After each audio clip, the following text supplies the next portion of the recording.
Welcome to Weekly Digest, where we highlight the works of ministers of government as they push the administration's development agenda. As part of government's mission to enhance the lives of Guyanese, Minister of Agriculture Zulfikar Mustafa led an outreach to Region 6, addressing the concerns of residents there.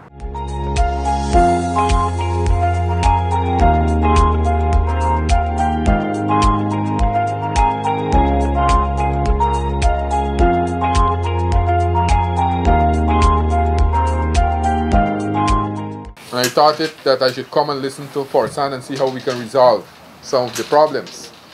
Now, I want to make it clear from the inception that from central government level we are trying our utmost to see and bring relief to the Guyanese people. Preparatory works are moving apace for the first ever Agri-Investment Forum and Expo, which is set to open at the Arthur Chung Conference Center from May 19 to 21.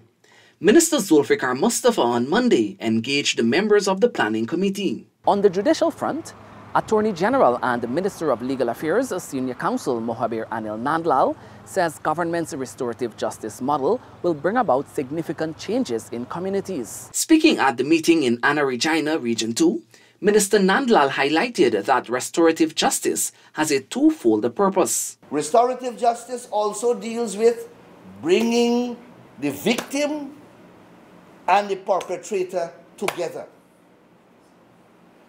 Bringing them together and working with them, talking out the issues, see if they can forgive each other, see if they can interact, they can continue to engage, get an apology, get remorse.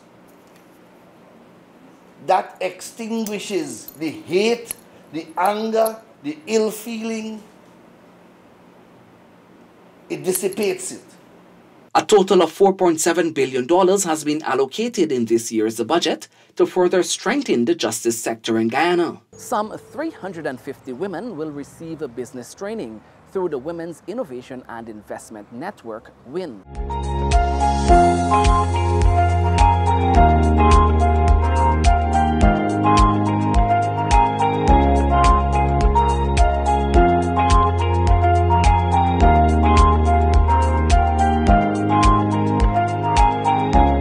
Minister of Human Services and Social Security, Dr. Vindhya Prasad, said the next step is for women to develop their own niche in the market. Today comes the next step. And why do I say that? Because when WIN was conceptualized, I wanted to ensure that there was a comprehensive framework that you could, on your own, take advantage of so that you could climb every rung of that framework and ensure that at the end of it, you are in a better place than you started off. Upon completing the workshop, participants will receive a certificate from the ministry. Prime Minister, Brigadier Retired Mark Phillips, on Tuesday said parliamentary procedure is the foundation of upholding the country's democracy. PM Phillips said the sessions will provide critical capacity building for legislators, overseers and representatives of all aspects of the nation's democracy. We must also ensure that our parliamentarians and clerks operate with distinction as we conduct the Assembly's business administratively, financially, and procedurally. Meanwhile, thousands of residents in Bath Settlement, Region 5, will soon be able to travel with ease as two main access roads are set to be upgraded to the tune of $55.2 million. Minister of Local Government and Regional Development, Nigel Darmlal, said this exercise forms part of the government's commitment to being open and transparent with the public. We are hopeful that despite the rains, that we'll be able to complete these projects very soon, these projects are going to alleviate the movement of our people in and out of these villages. Hopefully by early next week we will start mobilizing and construction will begin. The minister also handed over the first tranche of subvention to the region's 10 neighborhood democratic councils. Each received $2.5 million. Meanwhile, $42.5 million was also handed over to 18 NDCs in Region 4. Some 14 neighborhood democratic councils in Region 3 also collected a total of $35 million in subvention. President Ali is very serious about community development. As a matter of fact, all the investments that his government is making really is for the upliftment of our communities. And even whilst we are building these superhighways, we also have to fix the little problems that people have. In the health sector, Minister of Health Dr. Frank Anthony received 2 solar drive refrigerators from UNICEF that will aid in the storage of COVID-19 and other vaccines.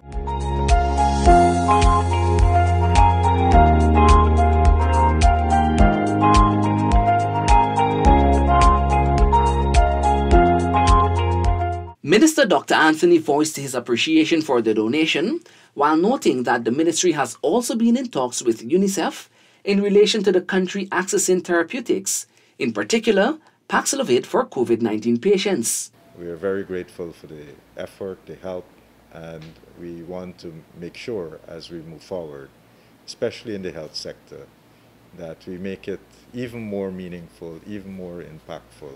And I think with the team that is in place now, we can structure that relationship. The Georgetown Public Hospital Corporation on Thursday held an appreciation ceremony for staff nurses as International Nurses Day was observed. Reminding nurses about the importance of the job, Minister of Health Dr. Frank Anthony encouraged them to continue creating a friendly environment for patients and their families. And very often, it's how you interact with people that you can either build them up or, you can make them more vulnerable. A whopping $20 million will be invested in a modern recreational facility at Golden Grove Housing Scheme, East Bank Demerara. The project will be executed by the Ministry of Culture, Youth and Sport in collaboration with the Ministry of Housing and Water. We've been doing a lot of grounds over the last year and a half, and there's been a couple that we have really seen how it's made tremendous impact on the community. And on this one in particular, the concept that I'm going to float with you is basically we're going to have a short fence that's mesh, chain link, so you can see through. You can see kids, people in the community, they can see what's going on. A track going all the way around. Lights, so solar lights as well as electrical lights. So the solar lights are there all the time, but the electrical lights you can turn on and off for particular kind of activities or if anybody in the community needs it. And then in the center is where you can have your ball games. At the sides of the track is where you can have your things like your swings, but swings for adults, benches, your trees. So it's more along the lines of a recreational leisure park. The project is expected to be completed by the end of the year. It forms part of the government's plan to provide safe spaces for citizens to engage in sports and other social activities. Senior Minister in the Office of the President with responsibility for finance, Dr. Ashni Singh, has reassured the Private Sector Commission that it remains a partner with government for national development. My assurance to you today on behalf of His Excellency the President is that you have in this government a government that believes very strongly, unshakably, unflinchingly, and indeed unapologetically, a government that believes very strongly in the role of the private sector in the future of Guyana.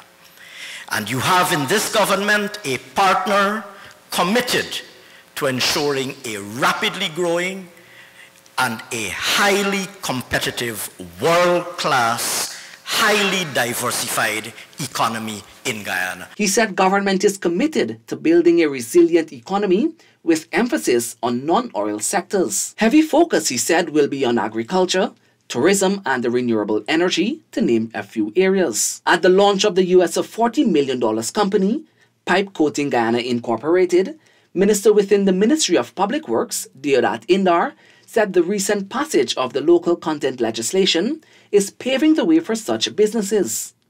The company is one of many that is tapping into the oil and gas industry here in Guyana and is expected to create some 450 jobs. Here is it, and a prime example of what local content and what the local content legislation is driving in Guyana. It is really delivering prosperity to everybody. But you cannot sit on your hands. It is not the time for that. Guyana, as you all know, I don't have to remind you all, we are on a place where we have what we call the largest economic growth projections. Nowhere else in the world you can find.